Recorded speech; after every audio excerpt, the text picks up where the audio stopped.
নমস্কাৰ সমূহ অসমবাসী মই ডক্টৰ ৰূপশিখা দত্ত এখন মেডিকেল কলেজৰ প্ৰফেসৰ হয় তেলেঙ্গানা ৰাজ্যৰ কৰিমনগৰ বুলি এখন টাউনৰ যোৱা 13 বছৰ ধৰি ইয়াতে কাম কৰি আছো এতিয়া গোটেই বিশ্বতে আনকি আমাৰ ভাৰততো কৰোনা ভাইৰাছৰ উপদ্ৰৱ আৰম্ভ হৈছে বহুত মানুহ সংক্ৰমিত হৈছে আমি দিনে দিনে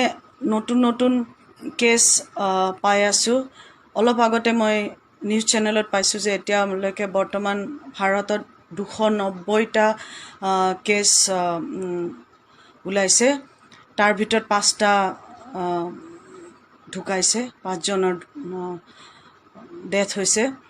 আৰু বহুত কেইজন ৰিপৰ্ট আহিব ওলাইছে বাই টুমৰো ইট মে বি কথা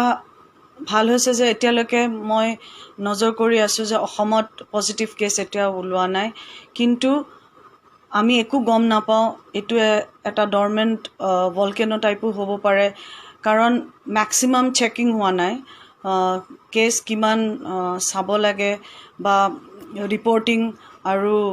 টেষ্টিং ইমান হোৱা নাই গতিকে আমি বহুত সাৱধান হ'ব লাগিব গতিকে মই যেটো অনুভৱ কৰিছো অসমৰ বাহিৰত থাকি এই যোৱা 2-3 দিনৰ পৰা মই দেখি আছো টিভিত যে বহুত লৰা ছোৱালী অসমৰ বাহিৰত চাকৰি কৰা পঢ়িব যোৱা হাজাৰ হাজাৰ লৰা ছোৱালী অসমলৈ ঘূৰি গৈছে মই তেওঁলোকক বহুত একদম মোৰ হিয়াৰ পৰা অনুৰোধ কৰিছো যাতে আপোনালোকে অসমত গৈ ঘৰতে থাকক